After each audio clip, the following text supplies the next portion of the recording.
Number 1. Officer Michael Valva.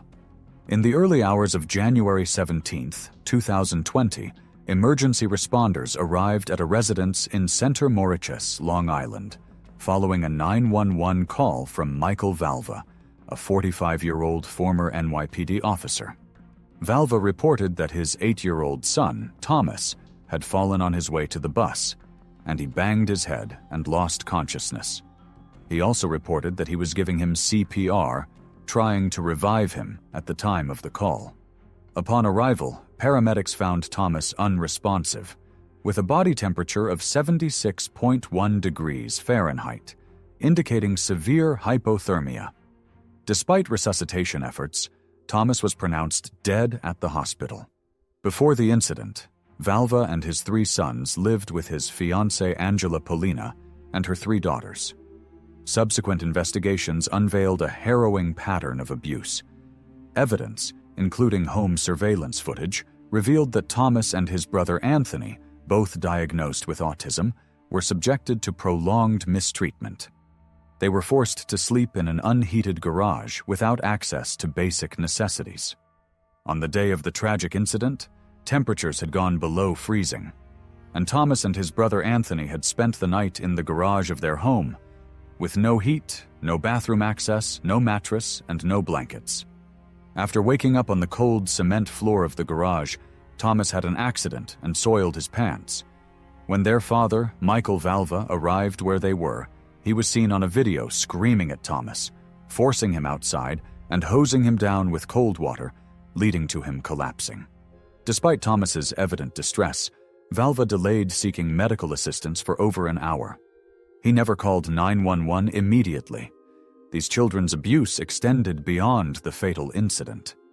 School officials testified that both boys often arrive at school hungry, cold, and in soiled clothing almost every day. They were often observed scavenging for food and displaying signs of physical neglect. Valva was arrested and charged with second-degree murder and multiple counts of endangering the welfare of a child. His fiancée, Angela Polina, was also arrested and faced similar charges.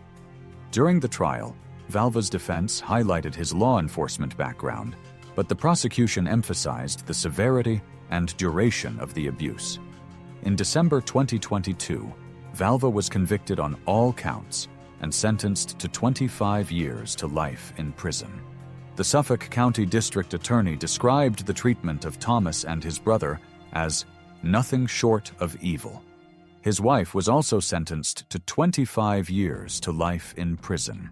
As of April 2025, Michael Valva has served approximately 2 years and 4 months of his sentence. He is incarcerated in a New York State correctional facility. His earliest possible release date, if he gets considered for parole, would be in 2047, when he would be 68 years old. Number 2, Officer Daniel Holtzclaw. In the early morning of June 18, 2014, after a full-day shift in northeast Oklahoma, 57-year-old Jani Ligens was driving home when she was stopped by 39-year-old Officer Daniel Holtzclaw. The officer had just closed from work and was driving home in his patrol vehicle. When he made the traffic stop, he logged off his patrol car computer and never notified his dispatch team to run a record on the woman he had stopped. Daniel had been lurking around that area, looking for victims, especially vulnerable women to assault. He approached Jani, and after numerous back-and-forth interrogations, he reportedly asked her to pull down her underwear and went ahead to force her into carrying out an oral sodomy act on him in the back of his patrol vehicle. Jani begged him to stop, but he refused until he was done. While the act was happening, she tried not to look at his badge, as there was a possibility that he could have shot her dead if she knew his name. After the incident, Jani went to the police station and filed a report. When Officer Daniel resumed work the next day, he was taken in and questioned by 2 detectives, Kim Davis and Rocky Gregory. He denied all accusations and feigned ignorance of the crimes. The detective took his swabs for DNA tests, and he was stripped of all his police accessories, including his uniforms and badges, and was placed on paid administrative leave. He was later released due to no clear evidence against him. They investigated further into his case and came across numerous pieces of evidence, including 16 counts of assault reports leveled against him. They also came across a case similar to that of Janney that was not taken seriously when reported. He also drove the female victim to a secluded area and forced her to perform an oral act on him. The detectives contacted the victim, and she gave them details that they matched and connected with Officer Daniel. During the investigation, over 13 women came forward to testify against him. On August 21, 2014, Daniel was arrested just a few weeks after Janney's courageous police report, and he was charged with multiple assault counts.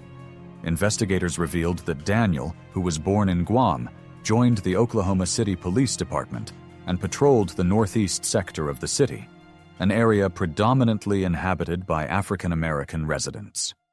Between December 2013 and June 2014, he used the authority of his uniform and badge to prey on vulnerable women, many of whom had prior criminal records or were involved in substance use, believing they would be less likely to report his misconduct. He would routinely carry out background checks on different women to know which of them suited his list of victims. Daniel's ways of operation involved stopping women under the guise of routine checks. Then he would force them into carrying out intimate acts by threatening to arrest them or reminding them of their criminal histories. His victims ranged in age from 17 to 57. In December 2015, after a month-long trial, Daniel was convicted on 18 of 36 counts, including 4 counts of first-degree assault, battery, and forcible oral sodomy. During his trial, a victim recounted how he forced her into carrying out the act on him while she was handcuffed in the hospital after she was arrested for substance abuse. She believed that no one would believe her if she had reported stating that all policemen would always work together. The jury recommended a sentence totaling 263 years. On January 21, 2016, the judge sentenced Daniel to 263 years in prison, effectively ensuring he would spend the rest of his life incarcerated. His appeals have been consistently denied. In 2019, the Oklahoma Court of Criminal Appeals upheld his convictions and sentence, rejecting claims of prosecutorial misconduct and insufficient evidence. His family continues to assert his innocence and has indicated plans to pursue further appeals in federal court, a process that could extend over several years. As of April 2025, he has served approximately 9 years of his sentence. He is currently incarcerated at the Lexington Assessment and Reception Center in Oklahoma. Number 3, Officer Bobby Cutts, Jr. On June 14, 2007, Jessie Marie Davis, a 26-year-old woman who was 9 months pregnant, vanished from her home in Lake Township, Ohio.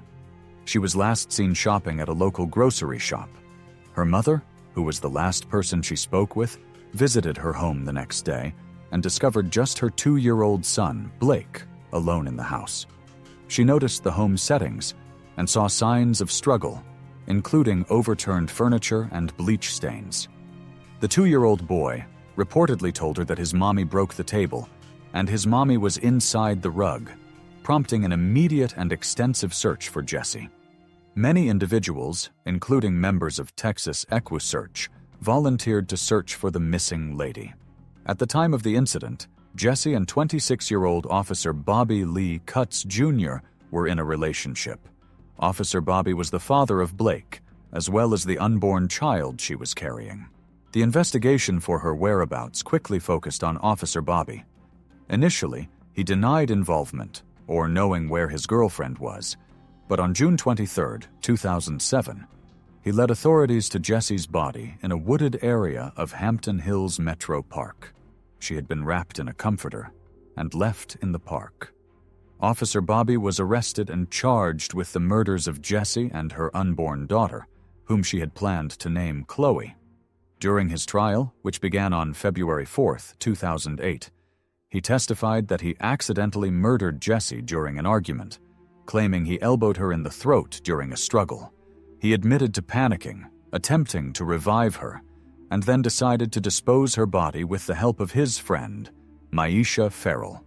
On February 15, 2008, the jury found Bobby guilty of the aggravated murder of his unborn child, the murder of his girlfriend, aggravated burglary, gross abuse of a corpse, and child endangerment. On February 27, 2008, he was sentenced to life imprisonment without the possibility of parole. His accomplice, Farrell, pleaded guilty to obstruction of justice and complicity to gross abuse of a corpse, and she was sentenced to 2 years in prison. As of April 2025, Bobby has served approximately 17 years of his sentence, and he is incarcerated at the Marion Correctional Institution in Ohio. Number 4. Officer Matthew Kinne. On May 19, 2019, 40-year-old Officer Matthew Kinne, a former Oxford police officer, drove his marked patrol car while he was off duty to Oxford, Mississippi, to the home of 32-year-old Dominique Clayton with the intention to murder her. He entered through an unlocked door and found Clayton asleep. He stepped out and went back to his vehicle to retrieve his department-issued 9mm Glock firearm. When he got back, he shot her once in the back of the head. After the murder, Kinne then returned to the Oxford Police Department's horse barn, where he left his phone to create an alibi and deceive investigators. He also sent Clayton a text message to suggest she was still alive. Clayton's 8-year-old son discovered her body the following morning. Investigators quickly identified Kinne as a suspect due to his romantic involvement with Clayton. He was arrested on May 20, 2019, and fired from the Oxford Police Department shortly thereafter. He admitted to having an affair with Miss Clayton, but denied knowing who had murdered her. Surveillance footage released confirmed his presence at the scene. After a lot of evidence was leveled against him, he confessed to the murder during a subsequent interrogation. During the interrogation, it was discovered that Kinne, who was legally married and the victim had been in a 1-year relationship. He provided her with money and other benefits, and even bought a car for her. Reports say he wanted to end the relationship, but Miss Clayton threatened to tell his wife about their secret affairs, and he decided to murder her.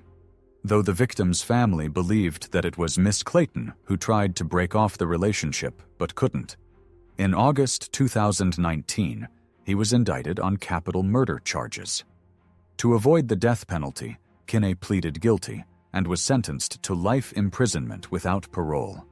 A federal judge awarded $2.2 million in damages to Clayton's 4 children, citing Kinne's actions as intentional, wanton, willful, and reckless. The judgment included $1.2 million in compensatory damages and $1 million in punitive damages. As of April 2025, Kinne has served approximately 5 years and 11 months of his life sentence. He is incarcerated in a Mississippi State prison. Number 5. Officer Wayne Couzens. On the evening of March 3, 2021, 33-year-old Sarah Eberhart disappeared while walking home. At around 9 p.m. that day, Sarah left a friend's house in Clapham, South London. She walked along the A205 South Circular Road across the Common on her way to her Brixton Hill home. While walking, she called and spoke to her boyfriend on her phone for about 15 minutes and agreed to meet him the next day. A police dash camera captured her movements at this time as she walked on Poinders Road. A few minutes later, she was stopped by 49-year-old former Metropolitan Police Officer Wayne Couzens. Officer Couzens had already closed from his work that day and was driving a vehicle he had rented a few days earlier. After he stopped Sarah, he showed her his police warrant card before handcuffing her. Reports say that he probably claimed that he was arresting her for breaching COVID-19 guidelines. CCTV camera showed that after handcuffing her, he asked her into the vehicle and drove to Kent. Later that night, the camera also captured him driving her to a secluded area in Dover after he had transferred to his personal car. Around midnight, he assaulted and murdered her using his police duty belt. After the murder, he purchased some drinks from a Dover petrol station and then drove to Hodes Wood, where he had private land property, and kept Sarah's body, and drove back to Dover, where he switched back to his rental car and returned it. After returning the car, he disposed Sarah's phone and other items. Later that day, Sarah's boyfriend tried calling her as they agreed to meet up but couldn't reach her. After many failed trials, he reported her missing to the police station. Days after the murder, in a bid to cover up his tracks, Couzens reportedly told his senior colleagues that he was suffering from stress and would no longer be able to carry his firearm. After this, he purchased petrol and 2 large builder's bags and went home. He returned to his landed property where he hid Sarah's body and set it on fire. Afterwards, he packed the remains inside the bag and disposed it. The following day, he reported himself ill from work, handing in his equipment, including his police belt and handcuffs. Sarah's disappearance sparked widespread concern and a significant police investigation. Days later, her remains were discovered in a wooded area near Ashford, Kent, a few miles from Couzens's land property. After searching properly, the investigation led to the arrest of Wayne Couzens.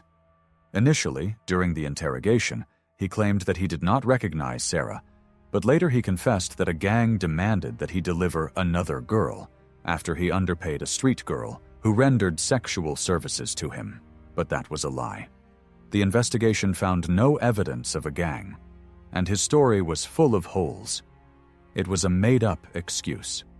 An inquiry led by Lady Elish Angiolini found that Couzens had a history of indecent exposure incidents that were not adequately investigated. He had been reported for indecent exposure just days before Sarah's murder, but no action was taken at the time. The inquiry concluded that these missed opportunities allowed Couzens to continue his predatory behavior unchecked. On September 30th, 2021, after hours of trial, Wayne Couzens was sentenced to a whole life prison term for the kidnapping, assault, and murder of Sarah Eberhart. This means he will spend the rest of his life in prison without the possibility of parole. The judge described the case as devastating, tragic, and wholly brutal, emphasizing the abuse of his position as a police officer to commit these crimes. He kidnapped, assaulted, and murdered Sarah Eberhart for his own selfish sexual gratification. Not because someone forced him to, not because he was mentally ill, but because he chose to do it.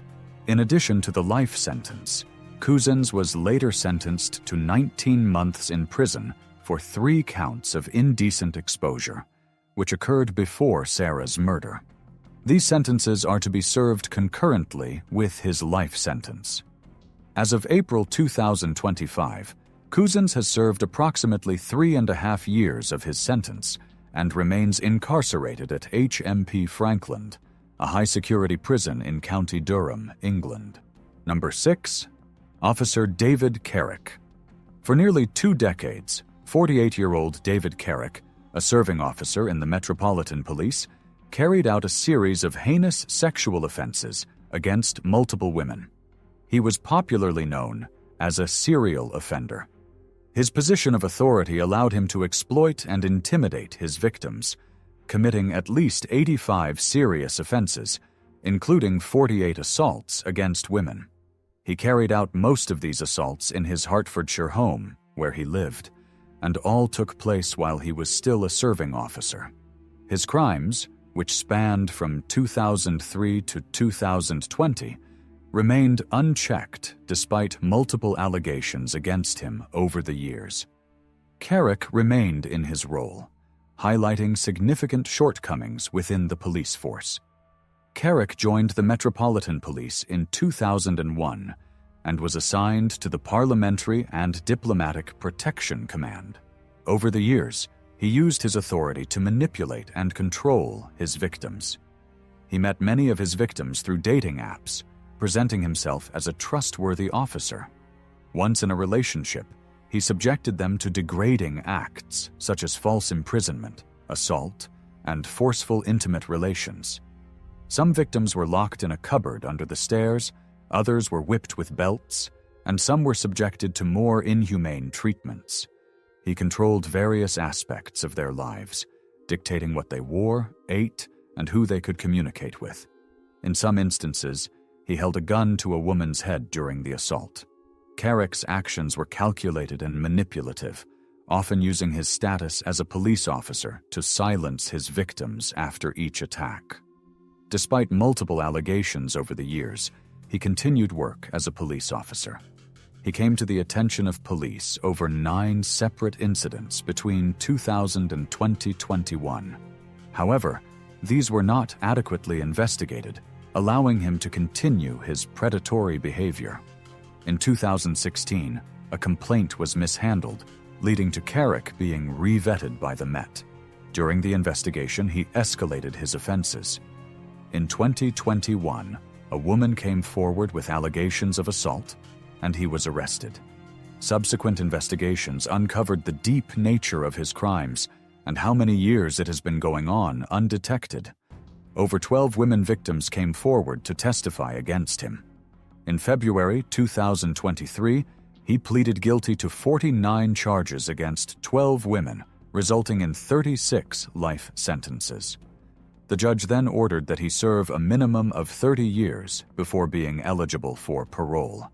During his trial, Carrick showed no emotion as he was sentenced, and the judge highlighted his lack of remorse and the devastating impact of his actions on his victims.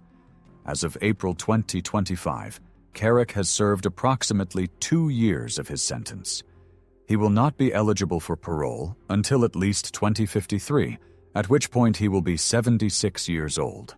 He is currently incarcerated in a UK prison. Number 7. Officer Nicholas Tartaglione. In the early hours of April 11, 2016, Nicholas Tartaglione, a 56-year-old former police officer from Briarcliff Manor, New York, orchestrated a brutal attack that led to the deaths of 4 individuals over a substance-related dispute. Nicholas, who was a bodybuilder and had been illegally selling steroids, suspected Martin Luna of stealing approximately $250,000 intended for a hard substance purchase. In a bid to avenge and get back his money, he set up a meeting with Luna. He lured him to the Liquid Lounge, a bar in Chester owned by his brother. Unaware that the meeting was a setup, Luna arrived at the meeting place accompanied by his nephews, Miguel Luna, his niece's husband, Urbano Santiago, and a family friend, Hector Gutierrez. Immediately after arriving, their meeting quickly turned deadly. Nicholas and his associates kidnapped all 4 men. Martin Luna was taken to Nicola's property in Otisville, where he was restrained, beaten for over an hour, and ultimately murdered with a zip tie. The other 3 men were forced to witness Luna's murder before they were executed with single gunshots to the back of the head. Their bodies were buried in a shallow grave on Nicholas's rented property. The victims remained missing until December 2016, when the FBI's Hudson Valley Safe Streets Task Force discovered the mass grave. Nicholas was arrested shortly thereafter and charged with multiple counts, including murder, kidnapping resulting in death, kidnapping conspiracy, and narcotics conspiracy. He claimed that he was innocent and didn't know about the incident, as he was only a businessman who ran an animal rescue farm. During the investigation, one of his colleagues fatally shot himself as the FBI tried to arrest him. Another accomplice, Joseph Biggs, testified against him and was sentenced to 16 years in prison after pleading guilty. Nicholas was convicted in April 2023 and sentenced in June 2024 to 4 consecutive life sentences without the possibility of parole. His case drew additional attention due to his brief time as a cellmate of the popular Jeffrey Epstein in 2019. Although he was not in the cell at the time of Epstein's death, he was considered a significant witness in the investigation. As of April 2025, he has served approximately 10 months of his life sentence. Currently, Nicholas Tartaglione is incarcerated in a federal prison. Number 8. Officer Henry Solis. On the evening of March 13, 2015, a fight broke out between 23-year-old Salome Rodriguez Jr., a truck driver, and 27-year-old Henry Solis, a former probationary Los Angeles Police Department officer who was off duty at that time. The incident occurred outside a bar in Pomona, east of Los Angeles, after a little altercation between the two. As the incident escalated, Solis pursued Rodriguez, who was then fleeing the scene on foot, and fatally shot him multiple times until he died. After the shooting, Solis fled the country and went to Mexico with the help of his father, who dropped him off across the U.S.-Mexico border. CCTV cameras captured both of them walking through the border. After fleeing, he became a fugitive and was placed on the FBI's most wanted list, and a manhunt was carried out in search for him. During this period, he was also fired from his police work. In May 2015, after 2 months of being on the run, Solis was apprehended in Ciudad Juarez, Mexico, where he was staying with some of his relatives, and he was extradited to the United States to face charges. During his trial, his defense attorneys argued that Solis acted in self-defense in the fatal shooting, but his claims were rejected. He also indicated that Solis was a good human who had spent years serving his country. While reading the impact statement, the family of the victim expressed how his decision that day changed the course of their life. Rodriguez's father stated that he took his son's life with no mercy, but he's now seeking mercy. After the trial, Solis was convicted of second-degree murder and sentenced to 40 years to life in prison. The victim's family expressed that they wanted him to be convicted of first-degree murder, but they were pleased with his second-degree murder conviction. His father, Victor, was also convicted by a federal jury in El Paso for lying to the FBI about helping his son escape. He was sentenced to 3 years probation and fined $1,000. As of April 2025, Henry Solis has served approximately 9 years of his sentence, and he is currently incarcerated in a California state prison. Number 9. Officer Michael Neely. 50-year-old Michael Neely was a former police officer with the Manford Police Department in Oklahoma. In November 2019, he and his superior, Police Chief Lucky Miller, traveled to Pensacola Beach, Florida, to attend a law enforcement conference. They shared a hotel room at the Hilton Hotel during their stay. On the evening of November 10, 2019, hotel guests reported loud noises coming from Neely and Miller's room. Witnesses described hearing laughter, yelling, and a voice repeatedly shouting, "Stop it, Mike!" The commotion escalated before suddenly ceasing. A maintenance worker, responding to noise complaints, entered the room and found Neely on top of Miller, who was lying motionless on the floor. They called the police to intervene. Upon arrival, the deputies pulled Neely off Miller and observed that Miller had no pulse and exhibited signs of a severe beating, including a swollen right eye. Neely was taken to Sacred Heart Hospital for treatment of injuries to his nose and lip, which he sustained after hitting his head on the floor while he was pulled off of Miller. His right hand was also swollen and red. The medical examiner concluded that Miller died from blunt force trauma to the head and asphyxiation due to strangulation and smothering. Prosecutors noted that at least one of the blows delivered by Neely had the impact equivalent to a car accident. During the trial in Escambia County, Florida, Neely's defense argued that he was so intoxicated that he accidentally fell onto Miller and was unable to get off due to his drunken state at the time of the crime. Neely declined to testify in his defense. In March 2021, a jury found him guilty of second-degree murder. On April 29, 2021, he was sentenced to life in prison, with credit for 536 days already served. The motive behind the altercation remains unclear, though it occurred during an alcohol-fueled dispute. The incident shocked the community, as both men were known to be friendly and respected law enforcement officers.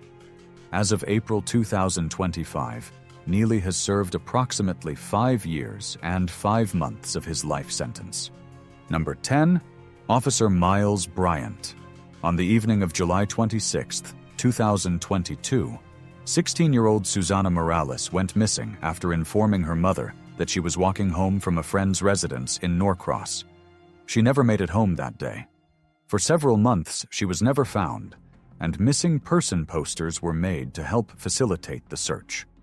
Her skeletal remains were discovered 6 months later by Matthew Gilbert, a man who was off-roading in a wooded area near Decula, approximately 20 miles from her last known location. None of her clothing or personal items were found. Dental records and DNA evidence identified the remains as being the 16-year-old girl, and medical examination suggested that she might have been murdered the same day of her disappearance, though they were unable to determine how she died due to the condition of her remains. Some suggested that she was intoxicated with a substance, as there was no way she could have followed or done anything with her kidnapper if she was conscious. Investigations revealed that Miles Bryant, a 22-year-old former Doraville police officer who lived near the road to Susanna's home, abducted her, discarded her phone, and transported her to the remote location where he attempted to assault her, murdered her, and left her body where it was later found. Initially, Bryant was arrested on suspicion of assault, murder, and other offenses, and was denied bail by the judge, stating that he was a threat to the community. After being held in custody for the offenses, he was fired from his police job. During the investigation, it was revealed that Bryant had no previous relationship with the victim. He just thought she would be a good target. Bryant was charged, and following his trial, evidence presented included incriminating internet searches on Bryant's mobile devices, such as inquiries about how long it takes for a body to decompose and how an identification can be verified through dental records. Additionally, a firearm registered to Bryant was located near the victim's remains. He had previously reported this weapon stolen shortly after her disappearance. During the trial, Bryant showed little or no remorse as the victim's family read out their impact statement with tears in their eyes. He reportedly stated, "I just want to apologize to everybody. To the victim's family, that's it." A lot of individuals, including his ex-girlfriend, was called to testify. Also, his longtime friend testified that months after the incident, Bryant was caught on camera stalking her and showed up uninvited to her home. Bryant's former cellmate also testified that Bryant told him that he would not be charged since they had nothing against him, stating that there was no blood or fluid to use to link him to the murder. After the whole trial, the jury found Bryant guilty of malice murder, felony murder, kidnapping, and filing a false report of a crime. He was acquitted on the charge of attempted assault. The presiding judge sentenced him to life imprisonment without the possibility of parole, plus an additional 12 months for the false report. The victim's family thanked the judge for giving out a befitting sentence, though none of it could bring back their loved one. As of April 2025, Bryant has served approximately 10 months of his life sentence. He is currently incarcerated at the Georgia Diagnostic and Classification State Prison in Jackson, Georgia. Number 11, Officer Kenneth Bluew. On the evening of August 30th, 2011, Jennifer Webb, a 32-year-old woman who was 8 months pregnant, was found deceased in her car near a drainage ditch in Buena Vista Township, Michigan. The scene was staged to appear as self-harm, with Webb's body hanging from an extension cord tied to the roof rack of her vehicle. However, forensic analysis revealed that she had died from manual strangulation and not hanging. The investigation quickly focused on 37-year-old Kenneth T. Bluew, a former officer with the Buena Vista Township Police Department in Michigan and the father of Webb's unborn child. Evidence against Bluew was substantial. DNA and fingerprints linked him to the crime scene, and his behavior during the investigation raised suspicions.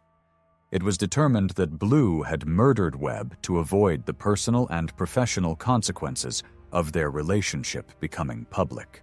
He was married at the time he got Webb pregnant. He then attempted to cover up the crime by making it look like Miss Webb decided to do it to herself. In November 2012, Bluew was convicted of first-degree premeditated murder, assault of a pregnant individual with intent to cause miscarriage, and 2 counts of possession of a firearm during the commission of a felony. During the trial, the victim's mother read her impact statement, stating that Bluew had broken all the trust of everyone who once believed in him, and reportedly told him that his actions would haunt him for the rest of his life in his prison cage. During his trial also, his wife filed for a divorce.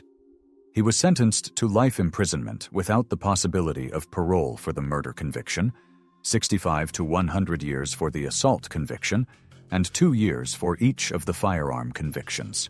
These sentences were to be served concurrently. As of April 2025, Kenneth Bluew has served approximately 12 years of his sentence. He is currently incarcerated at the Alger Correctional Facility in Munising, Michigan. Number 12, Officer Aaron Dean. In the early hours of October 12, 2019, in the Fort Worth neighborhood, 28-year-old Atatiana Jefferson, who was inside her home, was fatally shot through her bedroom window by a police officer conducting a welfare check. The incident raised profound questions about police conduct, accountability, and the sanctity of one's home. Atatiana Jefferson was a dedicated pre-med graduate from Xavier University, known for her intelligence and compassion. She had moved back to Fort Worth to care for her ailing mother and was deeply involved in her community. On the night of the incident, she was playing video games with her 8-year-old nephew, Zion. They had left their front door open to air out smoke from burnt hamburgers. A concerned neighbor noticed the open door and called a non-emergency police line, prompting officers to check on the residents. Responding to the call around 2:30 a.m., Officer Aaron Dean, a 34-year-old white male who had joined the Fort Worth Police Department 6 months earlier, approached the house with his partner, Officer Carol Darch. Without announcing their presence, they entered the backyard of Jefferson's residence, and upon seeing movement through a window, perceiving a threat, Officer Dean shouted for Jefferson to show her hands, and within seconds, fired a single shot through the window, striking her. Jefferson had retrieved her legally owned firearm, likely believing there was an intruder outside. Her nephew Zion witnessed the entire event. Jefferson died at the scene. The body camera footage released by the police showed the rapid sequence of events, leading to public outcry. 2 days after the shooting, Dean resigned from the force, just before his arrest on the murder charge. He was released on a $200,000 bond pending trial. The trial faced multiple delays due to legal complications and the COVID-19 pandemic. When it commenced in December 2022, the prosecution argued that Dean acted recklessly, failing to identify himself as a police officer and not giving Jefferson a chance to comply. The defense contended that Dean believed he was confronting a burglar and acted in self-defense upon seeing a firearm. During the trial, the nephew testified that her aunt took her firearm from her purse and walked to the window holding it at her side while looking out the window before she was shot. The other officer who was at the scene on the day of the event indicated that they could only see Jefferson's face from the window before the gunshot was fired. The jury found Dean guilty of manslaughter, a lesser charge than murder, acknowledging the lack of intent but recognizing the negligence. During the trial, Jefferson's sisters recounted how good their sister was and how she was just enjoying her life in her home, where no one would have expected her life to be in danger, especially not in the hands of a civil servant who had taken the oath to serve and protect. On December 20th, 2022, Dean was sentenced to 11 years, 10 months, and 12 days in prison. The sentence's length symbolically matched the age of Zion, the little nephew who witnessed the whole tragic incident, and the date of the incident. As of April 2025, Dean has served approximately 2 years and 4 months of his sentence. He is currently incarcerated in a Texas state prison and may be eligible for parole after serving half of his sentence around mid-2028. At that time, he will be approximately 41 years old. Number 13, Officer Roy Oliver. On the evening of April 29, 2017, a group of teenagers, including 15-year-old Jordan Edwards, attended a house party in Balk Springs, Texas. Around 11 p.m., as the gathering was winding down, Someone in the neighborhood sent a 911 call to give reports of underage children drinking. This led to a prompt response from 2 police officers, Officer Roy Oliver and his partner, Officer Tyler Gross. Upon their arrival to the party, the 2 officers entered the residence to locate the homeowner. While inside, they heard what they believed to be gunshots outside. The sound of the gunshots created panic, and many attendees fled the party. Jordan Edwards, his elder brother, and his companions entered their vehicle to leave. Jordan's brother was the one driving the car. Officer Gross approached the car, breaking the passenger side window in an attempt to stop it. Immediately, Officer Oliver retrieved his patrol rifle and fired multiple rounds into the vehicle, striking Jordan in the head. He was rushed to the nearby hospital and was pronounced dead. The officers also took his elder brother to the station for questioning. He was held at the police station till the next day. During the investigation of the incident, the Belk Springs Police Department stated that the vehicle the children were driving was reversing aggressively toward the officers, prompting the use of lethal force. However, body camera footage later revealed that the car was moving away from the officers, contradicting earlier claims. This discrepancy led to the firing of Officer Oliver from the police department after being placed on administrative leave. The Dallas Police Department still investigated the shooting, and days later, a warrant was issued for Officer Oliver's arrest. A few days later, he turned himself in to the police, and later that day, he got released after bailing himself with $300,000. Months after his bail, the case proceeded to trial in Dallas County, marking a rare instance where a police officer was charged with murder for an on-duty shooting. During the trial, family and friends recounted how lovely Jordan Edwards was. He was described as a beacon of positivity and ambition. He was remembered by his school principal as always smiling and by his football coach as a coach's dream. Jordan had aspirations that extended beyond the football field. His untimely death not only robbed his family of a beloved son, but also deprived the community of a young man who was on his way to making a significant contribution. On August 28, 2018, the jury found Roy Oliver guilty of murder. The following day, he was sentenced to 15 years in prison, though the prosecutors demanded for him to serve 60 years behind bars. This conviction was significant, as it was the first murder conviction of a police officer in Dallas County in over 40 years. As of April 2025, Roy Oliver has served approximately 6.5 years of his 15-year sentence. He is incarcerated at the James J. H. Byrd Unit in Huntsville, Texas. There's a possibility that he may be released soon, having served half of his sentence. Number 14, Officer Marcus Eberhart. On April 11, 2014, in East Point, Georgia, former Police Sergeant Marcus Eberhart and his partner, Corporal Howard Weems, responded to a domestic disturbance call. Upon their arrival, they encountered 24-year-old Gregory Towns outside his girlfriend's residence. On seeing the police officers, Towns decided to flee the scene. He was running until he stopped a bit to catch his breath, but he was apprehended by the officers and was handcuffed and ordered to walk to their patrol vehicle. When Towns, who was overweight and had underlying health conditions, struggled to comply due to exhaustion, the officers used their tasers on him multiple times. Despite being handcuffed and unarmed, Towns was shocked with the taser at least 14 times over a 30-minute period. In between those periods of torture, Towns begged numerous times for them to stop so he could catch his breath, but they refused.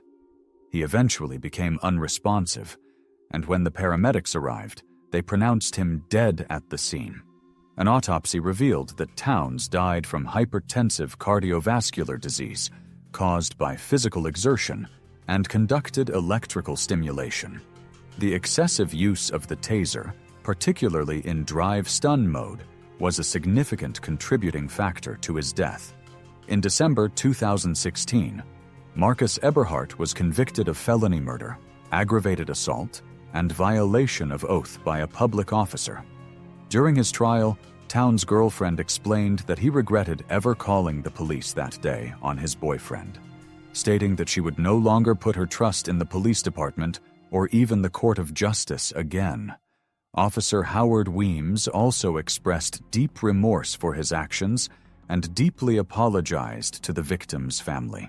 He was convicted of involuntary manslaughter, reckless conduct, and violation of oath by a public officer.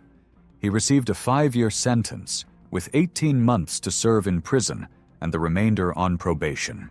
Weems was sentenced under first offender status, meaning his felony charges could be dropped upon successful completion of his sentence. Officer Marcus Eberhart was sentenced to life in prison with the possibility of parole after 30 years. As of April 2025, Eberhart, currently incarcerated in a Georgia state prison, has served approximately 8 years and 4 months of his sentence. Town's family also settled a civil lawsuit with the city of East Point for $1 million, the maximum allowed by the city's insurance policy. Officer Derek Chauvin. On May 25, 2020, a bystander's cell phone captured a harrowing scene on a Minneapolis street. A white police officer knelt on the neck of George Floyd, a 46-year-old black man, for over 9 minutes. He repeatedly cried out for help, stating that he couldn't breathe. All his pleas went unheeded until he couldn't plead again. On the day of the incident, 4 police officers responded to a call from the Cup Foods grocery store employee, who suspected that Floyd had used a counterfeit $20 bill to make payments at their convenience store. Among the 4 officers who responded was 45-year-old Derek Chauvin, a member of the Minneapolis Police Department with over 19 years of service. In those years, he had accumulated over 18 severe complaints against him. Upon their arrival at the convenience store, they found Floyd sitting in a nearby vehicle. They confronted him and forcefully removed him from the car. The CCTV cameras did not show Floyd resisting arrest or trying to struggle with them. Officer Chauvin restrained Floyd on the ground, pressing his knee into Floyd's neck while he was still handcuffed and lying face down on the street. 2 other officers joined in restraining him, while the last officer prevented people from interfering. Floyd cried out for help many times, stating that he couldn't breathe, and even called out to his mother for help. Despite Floyd's cries for help and bystanders' objections, Chauvin maintained the pressure until paramedics arrived, and Floyd was pronounced dead. An autopsy revealed that he died from cardiopulmonary arrest due to prolonged asphyxiation. The video of Floyd's death quickly went viral, leading to Chauvin's arrest days later. In April 2021, after a highly publicized trial, a jury found Chauvin guilty of second-degree unintentional murder, third-degree murder, and second-degree manslaughter. He pleaded guilty to federal charges of violating George Floyd's civil rights. In June 2021, Judge Peter Cahill sentenced him to 22.5 years in prison, citing his abuse of authority and the particular cruelty shown to Floyd. Additionally, he admitted to a separate 2017 incident where he used excessive force on a 14-year-old boy. In July 2022, a federal judge sentenced him to 21 years in prison for the crime, to be served concurrently with his state sentence. After the verdict, he was transferred to a federal facility in Tucson, Arizona. Months after being transferred to the prison, he was attacked and stabbed 22 times by a fellow inmate, John Tucker, who was a former member of a Mexican mafia gang. Tucker said he had considered carrying out the act months ago and would have murdered him immediately, if not for the quick response from the prison guards. He told FBI agents that he attacked Chauvin on a Black Friday as a symbolic connection to the Black Lives Matter movement. Following the attack, Chauvin was transferred to a low-security federal prison in Big Spring, Texas, for his safety. As of April 2025, Derek Chauvin has served nearly 4 years of his sentence. Given the concurrent nature of his state and federal sentences, he is projected to be released in 2037 at the age of 61. George Floyd's family was also given $27 million as a settlement to resolve a wrongful death lawsuit. Officer Nouman K. Raja. In the early hours of October 18, 2015, a routine drive home turned fatal for 31-year-old Corey Jones, a housing inspector and a church drummer at the Bible Church of God in Boynton Beach, Florida, where his grandfather is a bishop. He also performed with the Future Presidents band group. On the night of the incident, he had just concluded a project in Jupiter, Florida, and was driving home when his vehicle broke down. He made a call to his friends and family. His brother offered to come pick him up, but he refused, indicating that he needed his car to run an errand the next morning in church. His bandmate also came to assist, but they couldn't get the car running, so he left after Jones decided to call a tow truck. He was still on the phone, while waiting for roadside assistance when he was confronted by Officer Nouman Raja, a 38-year-old officer who had joined the Palm Beach Gardens Police Department a few months earlier after serving with the Atlantis Police Department. On the night of the incident, Raja was conducting surveillance in an unmarked van, dressed in civilian clothes. He was also not wearing a body camera, and his vehicle did not have a dash cam. Around 3:15 a.m., Raja approached Jones' disabled car without identifying himself as a police officer. He confronted him. Jones, who was still on the phone with the roadside assistance, was holding a firearm that he had legally purchased for personal protection. Officer Raja asked him if he was good, and Jones responded affirmatively. Noticing some movement, Officer Raja then shouted for Jones to raise his hands. Jones replied, "Hold on," and within a few seconds, multiple gunshots were heard. At the sound of a gunshot, Jones started running to save his life, but Officer Raja fired 3 more shots. The last 3 shots struck Jones, resulting in his death. After the incident, the Palm Beach County Sheriff's Office, with assistance from the FBI, conducted an investigation. Officer Raja was arrested, and his bail was set for $250,000. After making bail, Raja was released from the Palm Beach County Jail and placed under house arrest. A variety of conditions of pre-trial release, including GPS monitoring and surrender of Raja's passport, were imposed. He was put on administrative leave, and subsequently, his employment was terminated.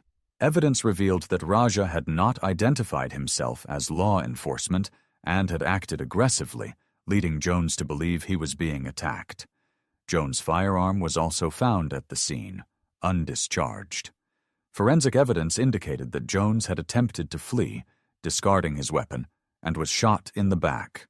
To all the accusations, Raja claimed self-defense, stating that Jones had pointed his firearm at him and also stated that he had called 911 before shooting. However, on January 17, 2017, audio evidence was released to the public. The recording was from Jones' call to the roadside assistance, and it captured all the details that happened that night.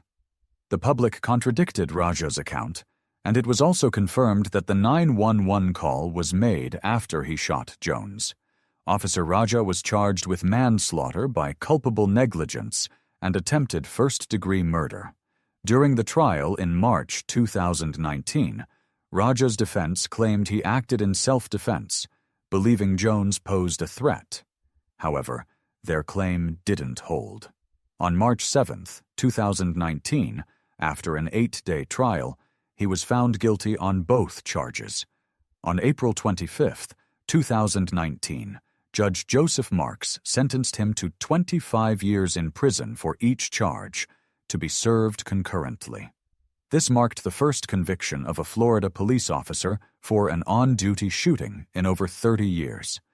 He is currently incarcerated at the Wakulla Correctional Institution in Crawfordville, Florida. As of April 2025, Raja has served 6 years of his sentence. Given the nature of his conviction, he is scheduled for parole in 2044 when he will be 63 years old. Officer Andrew Buen. On June 10, 2022, 22-year-old Christian Glass was driving alone when his vehicle went off the road and got stuck in dirt near Silver Plume, Colorado. Unable to get it back on the road, He called 911 emergency services for help.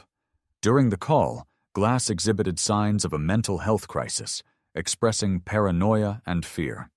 He told the 911 operator that he would love her to be on the line with him since he was frightened and would not be fine on his own. He also told the operator that he was worried and afraid of skinwalkers.